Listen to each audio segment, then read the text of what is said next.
Assalamualaikum warahmatullahi wabarakatuh. Di sini saya akan memaparkan penelitian kualitatif dan penelitian kuantitatif. Guna memenuhi tugas ulangan tengah semester mata kuliah metodologi penelitian, dosen pengampu Bapak Riza Zahrial Falah MPDI. Disusun oleh saya sendiri, Histidian Astuti, dari kelas PAIB Angkatan 2019. Penelitian kualitatif. Jadi nanti akan menjelaskan tentang definisi penelitian kualitatif, tujuannya, karakteristik, dan pendekatan penelitian kualitatif. Langsung saja, definisi penelitian kualitatif adalah penelitian yang bermaksud untuk memahami fenomena tentang apa yang dialami oleh subjek penelitian, misalnya perilaku, persepsi, motivasi, tindakan, dan lain-lain secara holistik dan dengan cara deskripsi dalam bentuk kata-kata dan bahasa pada suatu konteks khusus yang alamiah dan dengan memanfaatkan berbagai metode alamiah menurut Moleong pada tahun 2005. Jadi, penelitian kualitatif itu penelitian yang bermaksud dialami oleh subjek penelitian. Tadi seperti perilaku, persepsi, dan motivasi. Di dalam penelitian kualitatif, itu seorang peneliti harus dekat emosionalnya dengan responden atau informan. Tujuan penelitian kualitatif. Yang pertama, menggali informasi secara mendalam. Jadi sudah ada ya tadi di definisi kalau seorang peneliti itu harus dekat emosionalnya dengan responden. Jadi bisa menggali informasi secara mendalam. Yang kedua, mengetahui alasan mengapa. Yang ketiga, eksplorasi, yaitu mengeksplor atau mencari informasi. Yang keempat, discovery. Yang kelima, deskripsi. Yang keenam yaitu insight atau wawasan terhadap suatu tindakan.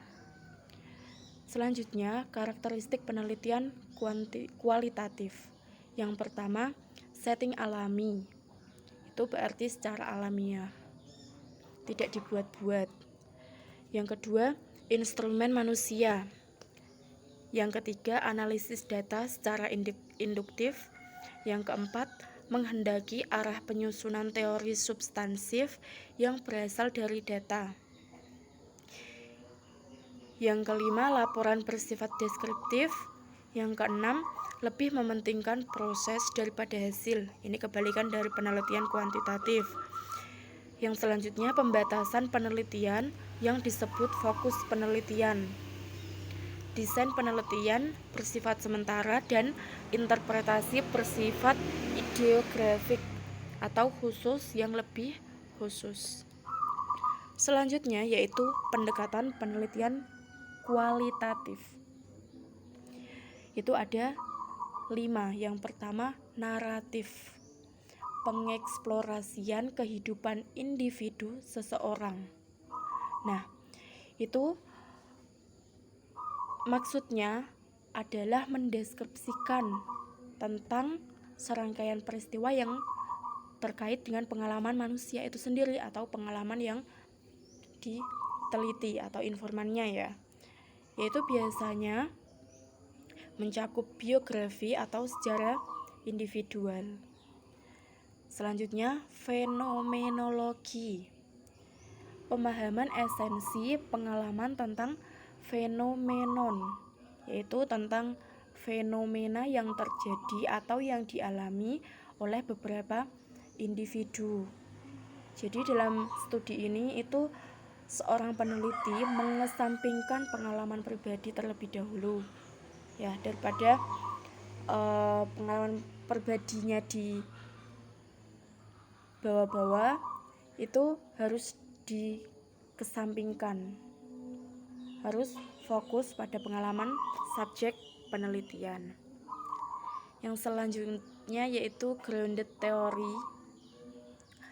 atau pengembangan suatu teori dari bawah dengan data lapangan. Itu penyusunan teori dari bawah. Yang keempat, etnografi, pemaparan dan penafsiran satu kelompok sosial dan budaya.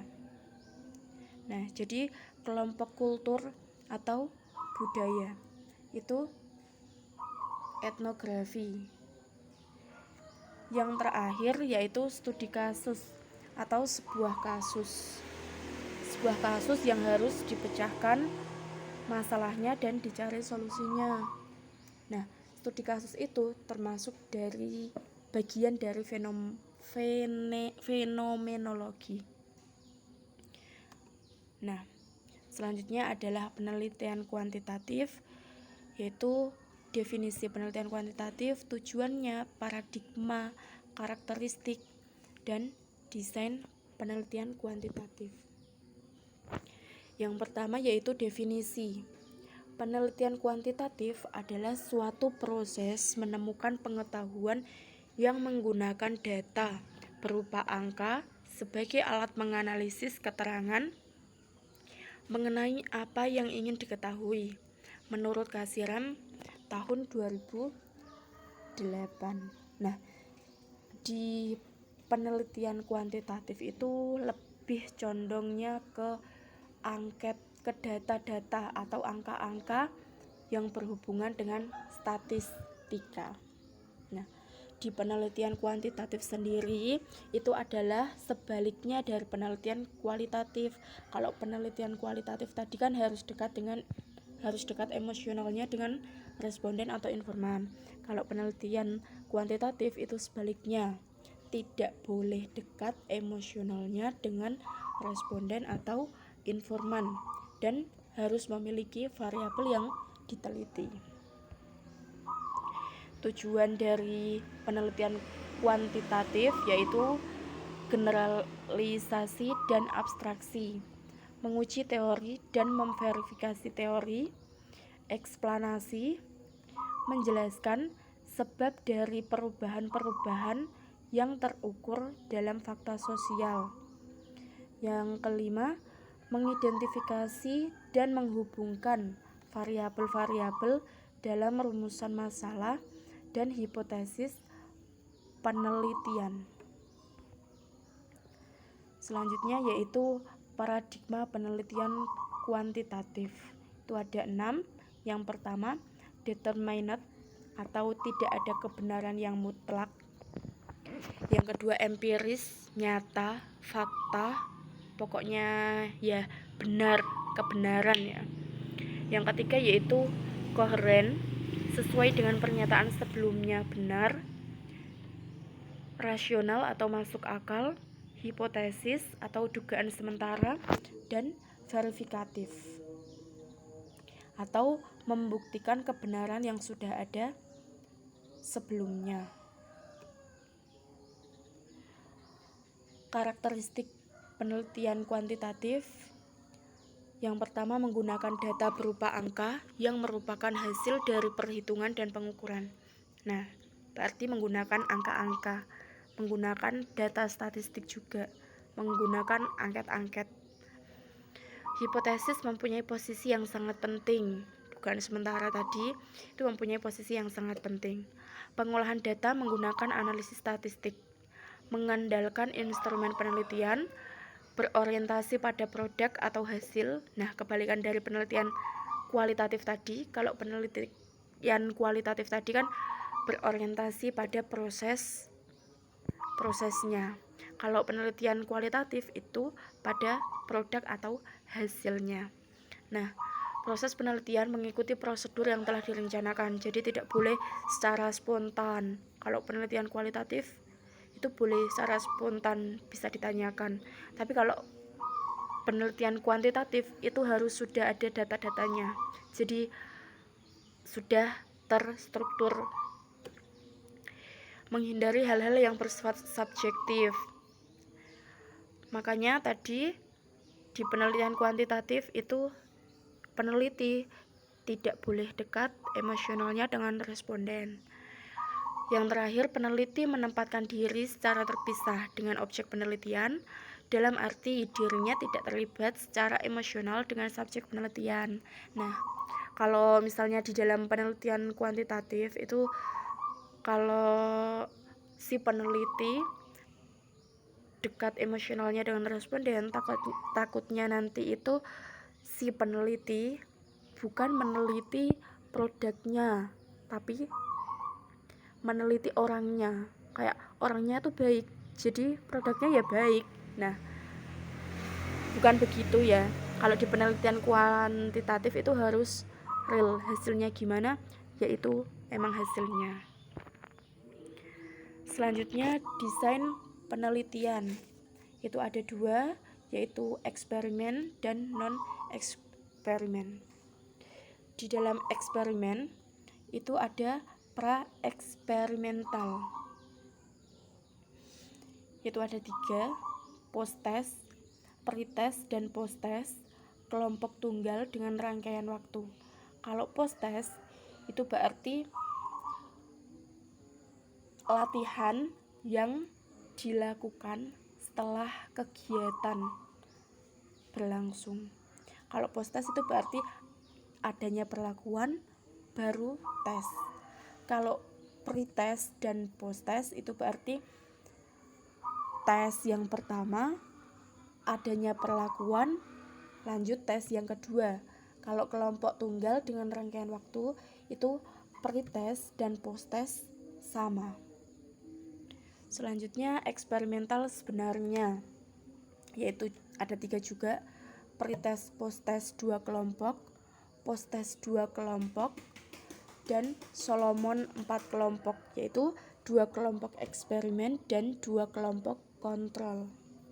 Yang ketiga, eksperimen semu. Itu biasanya yang paling banyak digunakan oleh mahasiswa PAI.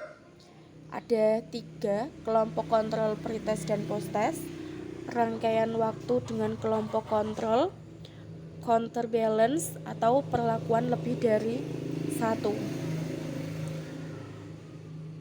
Yang keempat, desain faktorial, yaitu elaborasi dari desain eksperimen sebenarnya. Selanjutnya non-eksperimen. Yang pertama adalah survei. Membuat gambaran secara sistematis, faktual, dan akurat mengenai fakta-fakta dan sifat-sifat populasi atau daerah tertentu. Jadi mengsurvei lokasi yang dibuat penelitian. Yang kedua, historis adalah membuat rekonstruksi masa lampau secara sistematis dan objektif dengan cara mengumpulkan, mengevaluasi bukti-bukti untuk menegakkan fakta dan memperoleh kesimpulan yang kuat. Nah, kalau historis kan berarti peristiwa yang terjadi di masa lampau ya. Nah, selanjutnya adalah deskripsi, mendeskripsikan. Yang keempat, perkembangan, menyelidiki pola dan urutan pertumbuhan atau perubahan sebagai fungsi waktu. Selanjutnya, kasus dan lapangan, yaitu mempelajari mengenai latar belakang, keadaan sekarang, dan interaksi lingkungan, individu, kelompok, atau masyarakat. Yang keenam yaitu korelasi.